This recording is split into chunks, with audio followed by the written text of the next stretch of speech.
크리스마스 성탄절도 지나갔는데 어찌하여 신년 초에 이렇게 동방박사 이야기를 하시려고 하십니까? 라고 궁금하게 생각하는지 모르겠습니다.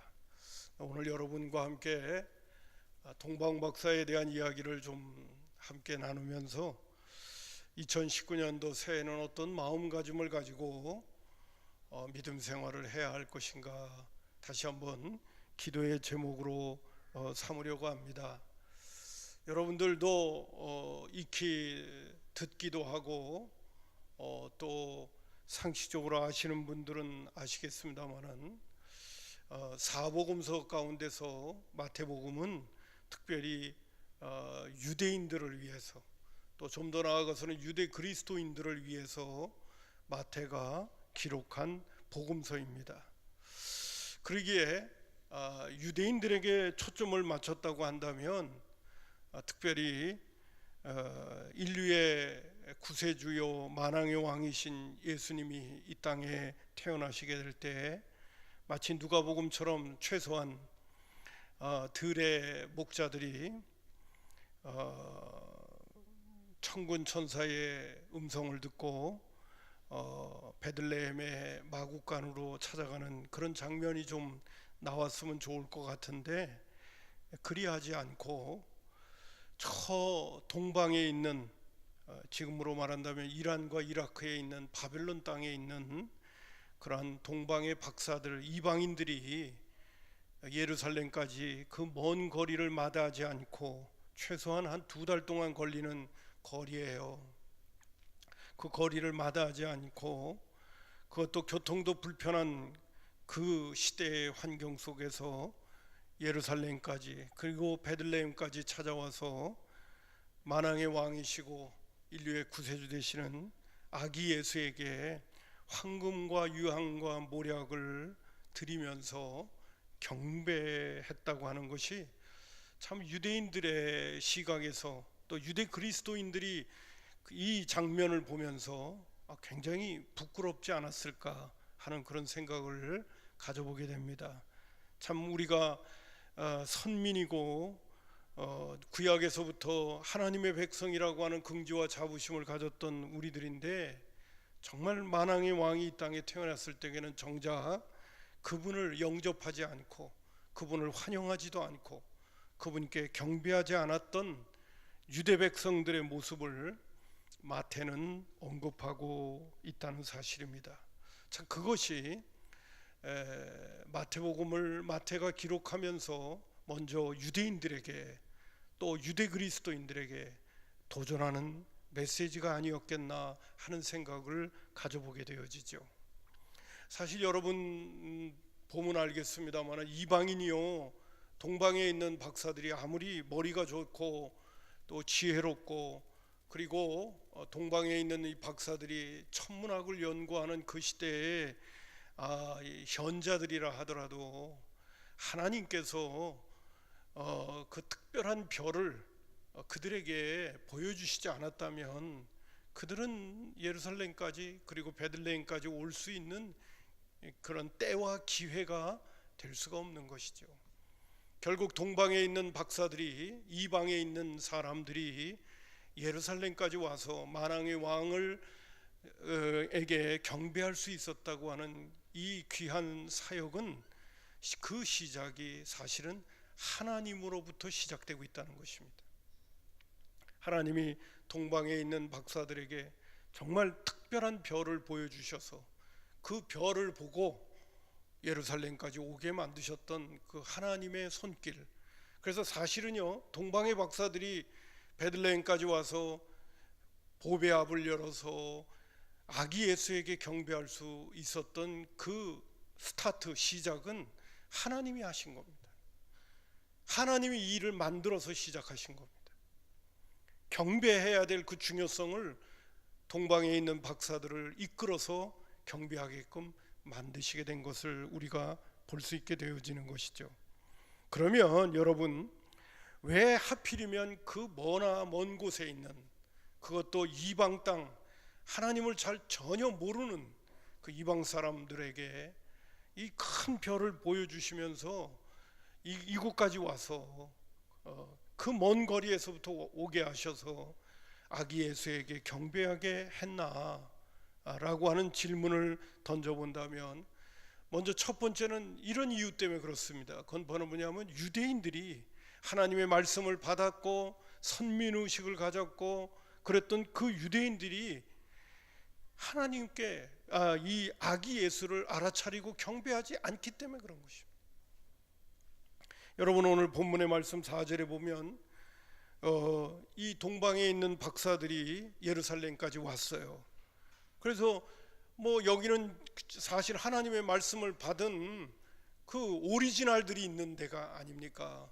그래서 2절에 보게 되면 예루살렘에 와갖고 유대인의 왕으로 나신 이가 어디 있냐고 묻게 되어져요. 헤롯도 깜짝 놀라지만 우리가 별을 보고 왔다 얘기를 합니다. 그랬더니 왕이 모든 대제사장들과,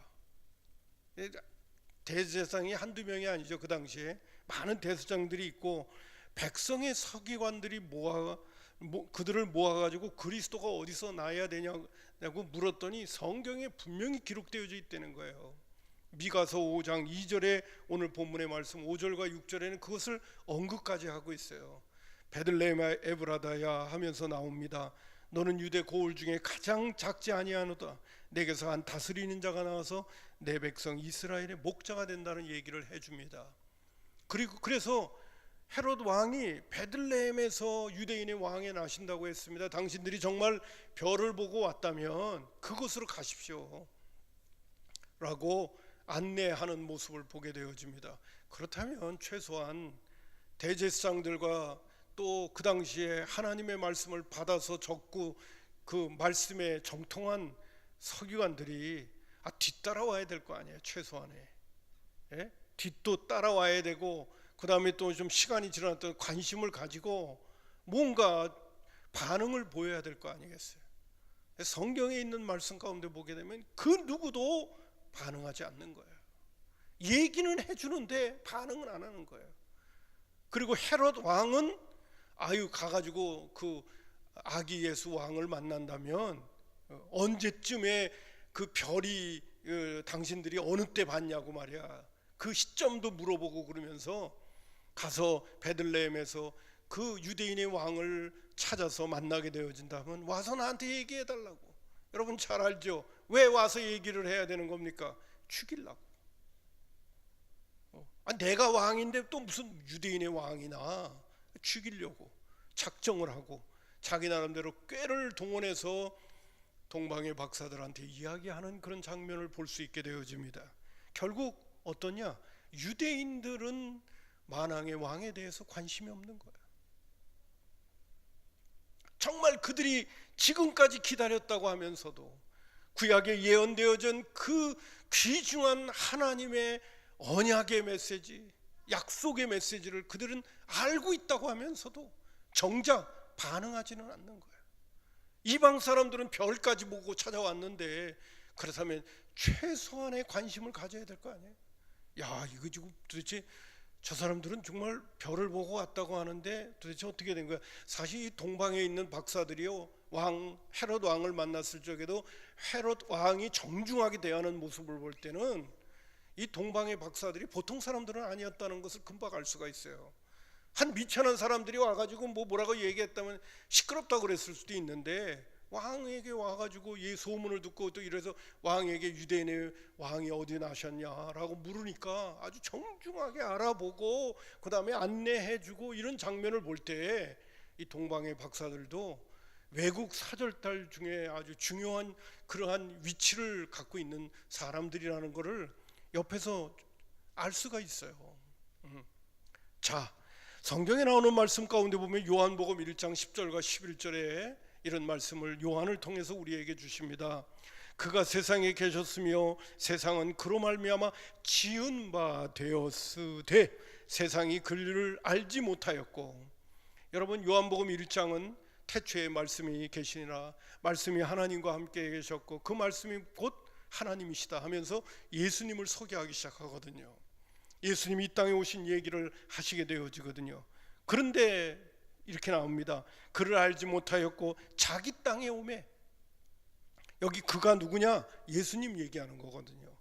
자기 백성이 영접지 아니했다고 말해주고 있어요. 그러면서 요한복음 1장 12절에 영접하는 자, 곧 그 이름을 믿는 자들에게는 하나님의 자녀가 되는 권세를 준다라는 말씀이가. 그러니까 유대인들은 자기 땅에 예수가 왔고 왕이 오셨는데 그는 알지도 못하고 또 알아차지도 못하고 영접하지도 않는 거예요. 이것이 그 당시에 유대인들의 모습이었다고 하는 것입니다. 여러분, 우리가 성탄절을 생각한다면 요사의 성탄절이 어떻습니까? 그리스도가 빠진 성탄절. 사람들이 막 흥청거리고 그래요. 믿는 사람이건 믿지 않는 사람이건 크리스마스가 되면 어린아이부터 시작해서 뭔가 긴장이 풀리고 그리고 뭐 이것저것 관심을 갖습니다. 그러나 크리스마스라고 하는 그 자체는 그리스도의 메스, 그리스도의 예배라는 거거든요. 메스라는 게 뭐냐면 미사라는 거거든요. 성탄절이 뭐 하는 날이냐? 예수님이 이 땅에 태어난 날을 위해서 우리가 하나님 앞에, 주님 앞에 모여서 예배드리는 것이 그게 크리스마스거든요. 그런 것은 다 빠져 있고 뭐 선물 교환하는 거 뿐만 아니라 무슨 뭐 노는 거, 즐기는 거, 뭐 여행하는 거, 뭐 그런 시간들로 이 크리스마스 때가 북적이고 있는 모습을 보게 되어집니다. 여러분, 며칠 전에 제가 그 국민일보의 겨자씨에 보니까 이런 타이틀로 이야기가 하나 있어서 여러분에게 소개할게요. 프로와 매너리즘이라는 거. 프로와 매너리즘. 한 가지 일을 오래 한 사람 중 어떤 사람은 그 분야에서 프로가 되고 어떤 사람은 매너리즘에 빠집니다. 다 적어 써놨네요. 감사합니다. 그 이유를 김미경의 아트 스피치라는 책에선 신선도의 문제라고 이야기합니다. 신선도를 유지하며 자신의 능력을 키워나가면 그 분야에서 프로가 될 수 있습니다. 한 가지 오랫동안 하게 되면 또 그것도 신선도를 유지하면서 계속해 나가면 그 부분에 대해서 프로가 될 수가 있다는 거죠. 신선도는 다른 말로 하면 초심입니다. 초심을 유지하면서 계속 해나가면 그 부분에 대해서 프로가 될 수가 있다는 거예요. 그러나 초심을 잃어버리고 신선도를 잃어버리고 계속 반복만 하고 있으면 그 사람은 매너리즘에 빠진다는 거예요. 신앙생활도 마찬가지입니다. 신앙의 신선도, 초심을 잃어버리면 교회를 오래 다닌 것이 오히려 신앙의 매너리즘에게 빠지는 원인이 됩니다. 타성에 젖어 습관적으로 예배드리고 아무 감동 없이 입으로만 찬양을 부르게 됩니다. 설교를 들어도 다 아는 내용이라고 여겨 지금 나에게 말하는 하나님의 음성을 듣지 못합니다. 반면 신앙에도 프로가 있습니다. 하나님을 처음 인격적으로 만났던 감격의 신선도를 늘 유지하고 신앙 고백에 초심을 품고 신앙생활을 하는 것입니다. 그럴 때 더 깊은 말씀의 은혜를 누리고 더 넓은 하나님의 사랑을 경험하며 더 높은 믿음으로 나아가는 신앙의 프로가 될 수 있습니다 라고 기록하고 있네요. 여러분, 유대인들이 베들레헴에서 왕이 태어나시고 그분이 진정한 목자로 오신다는 얘기를 아니 대제사장들과 서기관들이 다 알고 있으면서 왜 반응을 안 하는 겁니까? 그들은 프로가 된 게 아니라 매너리즘에 빠져버렸기 때문입니다. 그들은 타성에 젖은 신앙생활에 머물러 있었기 때문에 무슨 소리가 들려도 아는 것하고는 상관없는 거예요. 그들은 반응하지 않는 겁니다. 그 뭐 또 어떤 미친놈이 와가지고 뭐 왕이 났다고 뭐 그렇게 듣는 거예요. 하나님의 음성으로 들을 줄 모르는 겁니다. 알면 뭐합니까? 반응하지 않는데. 그것이 문제인 거죠. 유대인들의 입장은 그랬다는 거예요. 동방의 박사들은 별을 봤을 적에 그들은 정신이 번쩍 들었습니다. 그동안 준비되어졌던 마음을 가지고 있었는데 별을 보는 순간 하나님의 사인을 감지할 수 있는 능력은 그들에게 있었다는 것이죠. 오늘 저와 여러분의 신앙생활도 이런 이야기를 들을 때 내 신앙은 정말 프로가 되어져 있는가? 아니면 매너리즘에 빠져 있는가? 신앙에 타성해져서 다 안다 생각하고 하나님의 말씀에 귀를 기울이지 못하는 그러한 무감각 상태에 빠져 있는 신앙생활을 하고 있는 것은 아닌가? 오늘이라도 주님 오신다면 나는 정말 주님 맞이할 수 있는 영적인 상태가 준비되어져 있는가? 여러분, 특별히 유대인과 동방 박사를 비교할 때 우리는 이런 부분에 대해서 도전을 받고 있지 않습니까? 여러분, 하나님은 인간을 만드실 때 경배받기 위해서 만드셨습니다. 제가 지난주 금요일 날도 바울 사도가 아덴에서 알지 못하던 신이라고 하는 그 신에게까지 절을 하는 아덴 사람들, 아테네 사람들의 그 종교심이 많은 사람들을 향해서 설교를 하기 시작할 때 너희들은 알지 못하는 신에게 절을 하지만 나는 내가 알고 있는 신이 분명합니다. 그러면서 그 하나님을 창조주라고 언급합니다. 이 세상을 만드신 분이 우리가 믿는 하나님이십니다. 그게 진짜 신이십니다. 그 부분부터 이 바울 사도는 메시지를 전하는 것을 볼 수 있어요. 그래서 지난주일 금요일 날 우리가 믿는 하나님이 창조주 하나님이라면 우리는 두 가지를 분명히 확신하고 신앙생활해야 됩니다. 첫 번째, 창조주 하나님이시기 때문에 그분은 불가능이 없다. 그분은 전능한 분이다. 그분이 하시고자 원하시면 능치 못함이 없다. 그 하나님을 믿고 우리가 주님을 바라보면서 믿음 생활해야 된다 하는 것과 동시에 또 하나, 그분이 이 세상을 만드셨고 우리를 만드셨기 때문에 우리의 삶에는 분명한 목적이 있다. 하나님이 이 세상에 있는 것들을 만들 때 목적 없이 만든 게 없다. 목적을 가지고 만드셨기 때문에 우리는 예수 믿고 구원받고 하나님의 자녀가 되어져서 오늘을 살아가고 있다면 우리는 그 목적을 잃어버리면 안 된다. 하나님이 우리를 만드신 목적, 우리를 향한 하나님의 뜻을 우리는 저버리면서 주님을 섬긴다고 할 수 없다 하는 이야기를 드렸습니다. 여러분, 하나님이 인간을 만드실 때, 아담과 이브를 만들 때 오늘 여러분에게 또 한 번 강조합니다. 창세기에서는 에덴 동산에서 아담과 이브를 만들 때, 야 아담아, 내가 너를 만들어 놓고 너 만든 목적은 이것 때문에 만들었어 라고 하는 부분이 구체적으로 언급되어져 있진 않지만은 하나님께서 이스라엘 백성들을 애굽 땅에서 구출시켜 가지고 가나안 땅으로 가는 그 길에 모세에게, 이스라엘 백성들에게 십계명을 주면서 출애굽기 20장에 너희들은 내가 애굽 땅에서 건진 내 백성이기 때문에 너희들은 이렇게 살아야 된다라고 하면서 십계명을 주셨어요. 십계명의 정신뿐만 아니라 율법의 정신은 여러분 잘 아시죠? 1계명부터 4계명까지는 하나님을 사랑하고 하나님을 경외하라는 메시지고, 5계명부터 10계명은 내 이웃을 내 몸과 같이 사랑하라는 메시지입니다. 예수님도 율법사가 그 율법에서 가장 큰 계명이 뭐냐고 물어볼 때 우리 예수님께서도 분명히 말씀하셨습니다. 첫째는 이것이니 마음을 다하고 뜻을 다하고 성품을 다하고 힘을 다하여 주 너의 하나님을 사랑하라. 이것이 첫째 되는 계명이요, 내 이웃을 내 자신과 같이 사랑하라. 이것이 율법과 선지자의 대강령이다.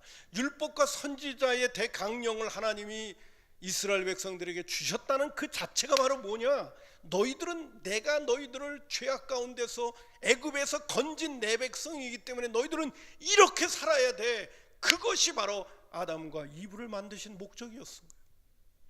타락하기 전에 인간의 모습이었다면, 하나님이 인간을 만들 때 무슨 목적으로 만들었어요? 이스라엘 백성들을 애굽에서 건졌을 때 그들에게 주신 말씀하고 동일한 거죠. 그게 무엇입니까? 하나님 사랑하고 이웃 사랑하는 거예요. 여러분, 오늘 예수 믿고 구원받은 저와 여러분이 이 땅에 육신을 입고 살아가는 동안에 우리가 해야 될 가장 중요한 일은 하나님 사랑하고 이웃 사랑하면서 사는 게 저와 여러분의 삶의 목적이에요. 강대상에서 하나님 사랑하고 이웃 사랑하라는 메시지가 안 나오면 그 강대상은 타락한 강대상입니다. 우리의 필요를 채워주겠다고만 하는 메시지만 전하는 강대상은 타락한 강대상입니다. 잘 못하더라도, 실천이 잘 안 되더라도, 부족한 부분들이 많이 있더라도 하나님이 우리를 만드신 목적은 하나님 사랑하고 이웃 사랑하기 위하여 우리를 만드신 거예요. 그래서 애굽에서 이스라엘 백성들을 건져낸 다음에도 하나님은 십계명을 주면서 내가 너희들을 애굽에서 건져낸 내 백성이기 때문에 너희들은 이렇게 살아야 돼 말씀을 해주신 것입니다. 지난주 오후에 헌신 예배를 드리면서 구체적으로 인용하지 못했던 헬렌 켈러가 이런 말을 했습니다. 많은 사람들은 진정한 행복이 무엇인지 잘 모르고 있다. 행복은 자기 만족에서 얻어지는 것이 아니라 가치 있는 일에 충실할 때 얻어지는 것이다. 여러분, 행복은 자기 만족과 자기 필요를 채운 것에 행복이 있는 게 아닙니다. 그렇다면 우리나라 50년 전하고 지금 생각하면 한국 사람들 행복해야 될 거 아니겠습니까? GNP가 300불도 안 됐던 시절에 살던 우리들이 지금은 2만 불, 3만 불 시대가 됐으면 그 엄청난 많은 것들을 우리가 누리고 지금 살아가고 있으면 우리는 행복해야 될 거 아니에요. 근데 우리 행복합니까? 나의 필요를 채운다고 그게 행복해지는 겁니까? 나의 이 마음속에 있는 욕망과 욕구를 해결한다고 해서 그것이 행복해지는 겁니까? 오늘 우리는 50년이라고 하는 이 세월을 살아오면서, 격변기의 세월을 살아오면서 특별히 물질이 없어서 그 가난에 찌들려 살면서 물질만 해결되면 행복할 줄 알았던 우리 모두 아니었습니까? 그러나 물질에 대한 부분이 이만큼 풍요로워졌는데 행복합니까? 거의 궁극적인 목적이었다고 한다면 하나님도 우리에게 물질을 주셔서 우리로 하여금 행복하게 살라고 하셨죠. 성경은 그렇게 우리에게 말해주고 있지 않습니다. 행복은 물질에 있는 것이 아니라 보조수단은 될 수도 있을런지 몰라도 그거는 궁극적인 목적이 아닙니다. 신명기 10장 11절에 있는 말씀도 너의 행복을 위하여 말씀을 주셨고 그 말씀은 바로 하나님이 인간을 만드신 목적인 거예요. 하나님 사랑하고 이웃 사랑하는 것. 나를 위하여 사는 것이 아니라 나를 만드신 분을 위하여 사는 것이고, 그리고 내 이웃을 내 몸과 같이 섬기려고 하는 마음가짐과 마음의 바탕이 있어야 그 사람이 행복의 길을 향하여 가는 것이고, 자기만을 위하여 살려고 하는 사람은 불행의 길과 파멸의 길로 자기 인생은 가고 있는 거예요. 내가 잘 실천하지 못하고 하나님의 뜻대로 살지 못하더라도 우리의 목표와 방향은 분명해야 되는 거예요. 내 한계를 극복해야 행복해지는 거예요. 나 중심적으로 살면 절대로 행복해지지 않습니다. 헬렌 켈러가 얘기한 것처럼 자기 만족에서 얻어지는 것이 아니라 가치 있는 일에 충실할 때, 가치 있는 일이 뭡니까? 하나님이 우리를 만드신 목적대로 사는 게 가치 있는 일이에요. 제가 여러분에게 지금 이렇게 이 아침부터 세게 얘기를 하는 이유 가운데는, 여러분, 우리가 마태복음 4장에 보게 되면 마귀가 예수님을 시험합니다. 첫 번째, 두 번째, 마지막 시험 가운데 이런 시험을 하죠. 마귀가, 야, 나는 이 천하만국을 다 얻은 자야. 천하만국을 다 얻었어. 이게 다 내 거야. 내가 얻었어. 너 나에게 절 한 번만 하면, 예수 너 나한테 절 한 번만 하면 내가 이 천하만국을 너한테 다 위임하고 다 줄게. 그렇게 유혹을 합니다.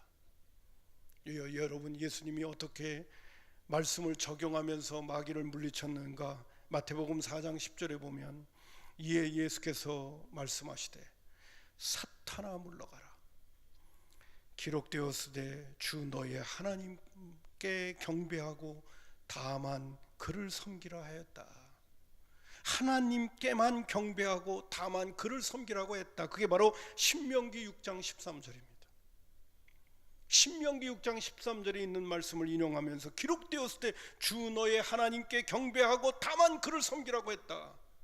아무리 너가 이 천하만국의 모든 걸 다 나에게 주더라도 나는 그렇게 살 수 없다. 왜? 나는 하나님이 나를 만드신 목적대로 살아야지. 아무리 은금을 잔뜩 준다고 해서 내가 너한테 굴복할 수는 없다. 그것이 예수님이 마귀의 시험을 이기신 모습이었습니다. 하나님이 인간을 만드신 목적이 무엇입니까? 마음과 뜻과 정성과 목숨을 다하여 주 너의 하나님을 사랑하라는 것 가운데는 무엇이 담겨져 있는 겁니까? 오직 하나님께만 경배하라는 거죠. 오늘 제가 드리고 싶은 말씀의 또 하나는 뭡니까? 하나님이 인간을 만드신 목적은 하나님께만 경배하라고 우리를 만드셨다는 거예요. 하나님을 사랑하면서 하나님께만 부복하여 엎드려 그분을 만왕의 왕으로 만주의 주로 나의 예배와 나의 경배를 받으시기에 합당한 분이라고 인정하고 그분에게만 엎드린다는 것. 결국 그분에게 엎드린다는 것은 그분의 통치만 받겠다는 거예요. 그분의 다스리심만 받겠고 나는 그분이 시키시는 대로 사는 겁니다. 왜? 나의 왕이시고 진정한 왕이시니까. 그래서 제가 거기 설교 교환에다가 이런 타이틀도, 예배가 경배받기에 합당한 가치 있는 분에게, 하나님과 예수님, 또 예수님은 이 세상을 만드신 분이에요.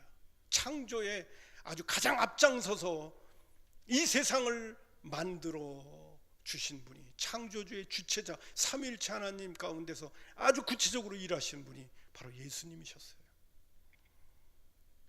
그래서 예배는 경배받기에 합당한 가치 있는 분에게 마땅히 경배하는 것이다 라고 제가 적어놨어요.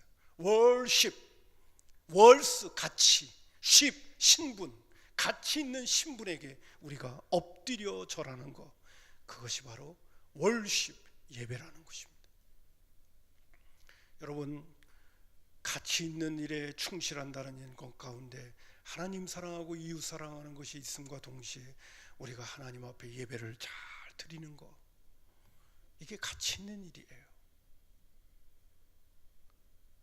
우리가 어떻게 하면 행복해질 수 있겠습니까? 예배를 예배답게 잘 드릴 수 있어야죠.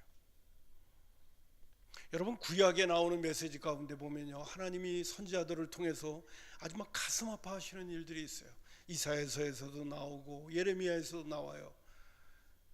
근데 나라가 망할 때쯤 되더라도요, 이스라엘 백성들은 참 특이한 게 하나 있어요. 하나님의 말씀대로 불순종하면서 살면서도요, 예배는 그렇게 잘 드리는 거야.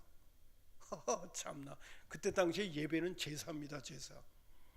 여러분, 우상을 섬기면서도 제사는 드리는 거야, 하나님께. 그러니까 하나님이 그 모습을 보면서 너무 속상해가지고, 이사야서 1장에 있는 말씀 가운데 보면, 나는 너희들이 하나님께 드리는 제물에 질렸다, 뭐 그런 말씀도 하시면서, 너희들이 하나님 앞에 제물 드리러 나오면서, 예배 드리러 나오면서 너의 손에는 피가 있어서 문제다, 그러면서 나는 너희들의 제사를 이제는 더 이상 안 받겠다, 이런 도전의 메시지를 주시기도 하고요. 예레미야 7장에 나오는 말씀 가운데는 예레미야 선지자가 성전 문 앞에서 문을 딱 막고, 너 하나님의 집을 강도의 소굴로 만들려고 하느냐, 세상에서는 하나님의 뜻대로 안 살면서 성전에 나와서는 제사는 그렇게 멋들어지게 드린다고 해서 하나님이 좋아하실 줄 아느냐, 너희들의 생활을 뜯어 고쳐라. 그러면서 이제 예레미야 7장에 나오는 말씀 나옵니다. 그러다가 나라가 망하게 되기는 했지만은 이스라엘 백성들은 분명히 알고 있었던 한 가지가 있어요. 그게 바로 뭡니까? 하나님께 제사는 드려야 된다는 것이었어요. 그들이 잘못 살고 있으면서도 제사가 참으로 중요하다는 것만큼은 알고 있었어요. 저는 한편으로 그게 보이는 거예요. 그래서 예전에는요, 너희들이 예배 드리는 것보다 너희들의 생활을 뜯어 고쳐라 얘기했지만은, 그러나 생활도 뜯어 고쳐야 되지만은 예배라고 하는 것은 구원받은 백성, 선민으로서 마땅히 행해야 될 특징이 있다면 그것은 하나님께 제사하는 겁니다. 이 제사를 잘 드려야 되는 거예요. 여러분, 하나님이 우리를 만드신 목적이 어디 있는지 아십니까? 예배 받기 위해서 만드셨어요. 여러분, 우리 모두가 준비된 예배자가 되어져서 하나님 앞에 기쁨으로 나올 수 있기를 주님의 이름으로 축복합니다. 그리고 시간이 될 수만 있으면 예배드리는 일을 소중하게 여기는 거예요. 요새는 매스미디어와 인터넷이 발달돼 가지고 내 마음에 안 들면 집에서 텔레비전 보면서 예배드리는 사람도 있어요. 헌금은 드릴 데가 없으니까 온라인으로 송금하고요. 그런 사람들을 보게 됩니다. 그건 진정한 예배가 될 수가 없어요. 오늘 동방박사를 생각한다면요, 집에 앉아가지고 텔레비전 켜놓고 예배드리는 사람들하고는 비교가 안 되는 거죠. 여러분, 누가복음 19장 38절부터 40절에 있는 말씀도 인용합니다. 예수님께서 마지막 십자가에 못 박혀 돌아가시기 전에 예루살렘에 올라가시는 장면 가운데 보니까 사람들이 막 예수님을 향하여 호산나 호산나 하면서 다윗의 자손으로 오시는 이여 우리의 구세주여라고 막 환영을 하게 됩니다. 그랬더니 바리새인 가운데 한 사람이 야 이거 망령된 거 아니야? 이거 예수가 도대체 누구길래 사람들이 이렇게 환영해? 사실 예수님이 그 베다니에 있는 그 나사로를 죽었던 나사로를 살린 소문이 예루살렘까지 쫙 퍼졌거든요. 기가 막힌 역사를 일으켰거든요. 그랬더니 예루살렘이 막 소동을 했습니다. 막 들떴어요. 그리고 예수님이 베다니는 저 예루살렘에서 멀지 않습니다. 한 2km 정도 되나요? 거기서 역사를 이뤘으니까 막 사람들이 막 예수님을 막 환영하게 됩니다. 그때 그 성경 구절입니다. 이르되 찬송하리로다 주의 이름으로 오시는 왕이요 하늘에는 평화요 가장 높은 곳에서는 영광이로다 하니 무리 중 어떤 바리새인들이 말하되 선생이여 당신의 제자들을 책망하소서 하거늘 대답하여 이르시되 내가 너희에게 말하노니 만일 이 사람들이 침묵하면 돌들이 소리를 지르리라 하시니라. 여러분, 예수님은 만왕의 왕이시고 만주의 주시고 진정한 구세주이기 때문에 그분을 높이고 그분을 찬양하고 그분을 예배하는 것에 대해서는 하나님도 좋아하시고 예수님도 좋아하시는 거예요. 그 부분에 대해서만큼은 분명하게 예수님이 언급했던 부분도 보게 되어집니다. 자, 이제 끝부분으로 들어가겠습니다. 동방의 박사들은 어떤 사람이었는가? 자, 그들은 바로 아기 예수를 알아차리고 경배할 수 있는 모든 부분에 있어서 준비된 사람들이었다는 것입니다. 먼 곳에 있었지만 이방인이었지만 그들은 준비된 사람이었습니다. 유대인들은 준비가 안 돼 있는데 이방인이었던 동방 박사들은 준비된 사람이라는 것이다. 여러분, 박사라고 하는 것은 헬라어로 마고스라는 뜻입니다. 특별한 지혜를 가진 현자. 그 시대에는 바벨론 나라가 굉장히 문명이 발달했고 문화가 발달했는데 특별히 천문학을 연구하는 그런 부분에 있어서 탁월했던 지역이 바로 이 바벨론 지역이었습니다. 그들은 늘 하늘을 바라보면서, 그래서 사실 여러분 그 박사라고 써놓고 또 헬라어 원문 가운데 일 해놨죠. 거기 보면 뭐라고 하냐면 점성술사 이렇게 표현합니다. 탁월한 사람들이에요. 그 당시에 최고의 머리를 갖고 있는 사람들이죠. 근데 성경학자들 가운데 그런 얘기를 합니다. 어떻게 유대인의 왕으로 나시니가 어디 계시냐고 물으면서 예루살렘까지 올 정도였다면 그들은 유대의 땅에서 메시아가 나신다는 것을 어느 정도 알아차렸을 것이다. 이스라엘 백성들이 나라가 망해서 바벨론으로 포로로 잡혀갔을 때 다니엘도 그렇고 에스겔도 그렇고 다니엘도 그렇고 훌륭한 박사였잖아요. 바벨론 나라에. 그때 당시에 유대인들이 바벨론으로 끌려가서 포로 생활을 하면서도 성경에 메시아가 온다라고 하는 메시지가 그 당시에 이방 사람들에게도 영향력을 미치지 않았느냐라고 생각하는 거예요. 그들의 후손 가운데 이 동방의 박사들이 그 부모님 때로부터 또 선배들로부터 이 땅에 위대한 왕이 탄생한다는 것에 대해서 유대인들의 말씀과 그들의 구전에 의해서 그들이 듣지 않았느냐 그렇게 추측도 하기도 하는 거예요. 여러분 보면 알겠지만은 이 동방의 박사들이 다른 나라에서 왔음에도 불구하고 예루살렘에서 뭐라고 하냐면 유대인의 왕으로 나시니가 어디 있느냐고 묻습니다. 우리는 그에게 경배하러 왔다고 얘기합니다. 2절에 우리가 동방에서 그의 별을 보고 그에게 경배하러 왔다고 얘기합니다. 바로 유대 땅에 위대한 왕이 나신다는 것을 그들은 어느 정도 어렴풋하게 알고 있었고 늘 하늘을 바라보면서 그 사인을 기다리지 않았나 하는 거예요. 여러분, 참 재밌는 것 가운데는요, 이 당시에 헤롯 왕 때 예수께서 유대의 베들레헴에서 날 때 이 헤롯 왕은요, 그 당시에는요 아주 악한 왕 중에 악한 왕인데 정치적으로 아주 탁월한 머리를 갖고 있었던 사람이라는 거예요. 모든 그 학자들이 그런 얘기를 해요. 이 헤롯 왕이 이 사람은 정치적으로는 탁월했다는 거예요. 머리가 그렇게 좋았다는 거예요. 그리고 그 당시에 또 로마의 황제인 가이사 아구스토도요, 로마의 황제 가운데 탁월한 왕 중에 한 사람이었다는 거예요. 탁월한 로마의 왕, 탁월한 유대의 왕 헤롯이 있었는데, 거기 그 중에서도 진짜 탁월한 위대한 왕이 베들레헴 마구간에서 탄생하시는 거죠. 그가 바로 우리가 믿는 예수님인 줄로 믿습니다. 여러분, 그리고요, 이제 말씀의 결론을 맺을게요. 이 동방의 박사들이요, 이 베들레헴까지 와서 황금과 유황과 모략을 예수님에게 드리면서, 이거는 저희 왕에게 경배할 때 드리는 아주 소중한 그 뭡니까, 가치 있는 선물인 거예요. 부분인데, 오늘 여기 나오는 말씀 보게 되면 11절에 집에 들어가 이렇게 얘기합니다. 우리가 그 성탄절에 보게 되면 동방 박사들이 그 마구간에 가서 절을 하죠. 그런 그 그림 있잖아요. 근데 그건 올바른 거 아니에요. 벌써 동방의 박사들이 올 때쯤 되면 예수님은 태어난 지 몇 개월이 지난 거예요. 그래서 오늘 여기 나오는 말씀 11절 보면 집에 들어가 그랬어요.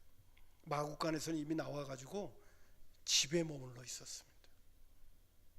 그리고 그에게 그 황금과 유황과 모략을 드리게 되어지는 거죠. 자, 한 가지만 더 말씀을 드립니다. 우리의 진정한 왕 되신 주님을 잘 경배하고 우리가 그분을 나의 왕으로 모시고 살게 되어지면 어떤 축복이 주어지느냐.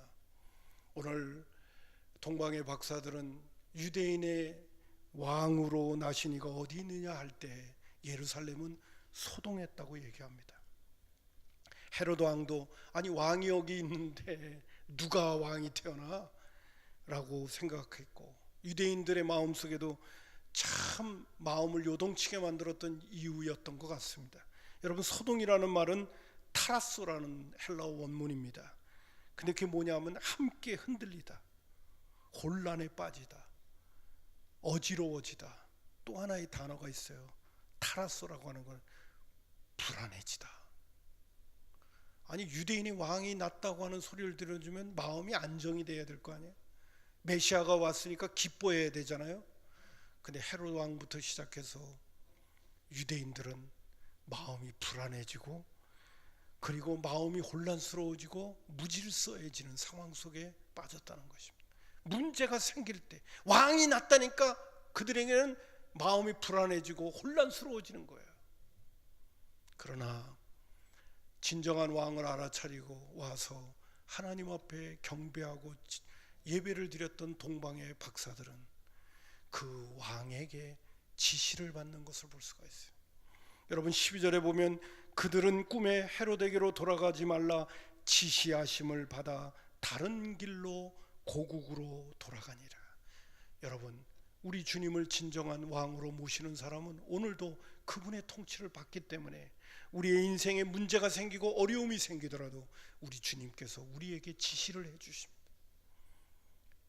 가야 할 길을 지시해 줍니다. 그러나 자기가 왕인 사람은, 엉뚱한 것에 왕됨을 삼고 사는 사람은 진정한 왕 앞에서는 불안하고 두려워하고 떨 수밖에 없고, 문제가 생길 적에 그들은 마음이 흔들릴 수밖에 없는 거예요. 오늘도 예수를 잘 믿고 사는 사람은요, 때로는 갈등도 있고 다툼도 있고 어려움도 있지만은, 그러나 주님이 우리에게 지시를 하시고 우리로 하여금 깨달음을 주셔서 우리로 하여금 바른 생각을 갖고 살게 하십니다. 어떤 때는 내 고집대로 내 방법대로 이렇게 저렇게 하다가도 그러나 주님 앞에 엎드리면 주님이 우리에게 깨달음을 주시고 지혜를 주시죠. 부부 사이에도 마찬가지. 고집을 부리더라도 주님 앞에 엎드리면 주님이 지혜를 주시고 깨달음을 주시잖아요. 여러분, 동방의 박사들은 지시하심을 받고 그들은 고국으로 돌아가는 모습을 볼 수 있습니다. 그러나 헤롯과 예루살렘의 거민들은 소동하는 모습을 봅니다. 불안에 떠는 것을 볼 수 있습니다. 오늘 예수 믿는 그리스도인들이 누리는 행복은 진정한 왕을 왕으로 모시고 살면 우리의 삶에 여러 가지 어렵고 힘든 문제가 닥쳐오더라도 우리 주님께서 가야 할 길을 인도하시고 지시해 주시고 우리를 이끌어 주시면서 우리의 선한 목자가 되셔서 우리의 삶을 인도해 가시는 그분을 경험하면서 살아갈 수 있게 된다는 것을 꼭 믿으시고요. 내가 믿는 우리 주님께 정말 예배하는 자들이 되기를 바라고 그분께 경배하는 자들로 행복한 삶을 살아가는 믿음의 권속들 되기를 주님의 이름으로 축복합니다. 기도하겠습니다. 고마우신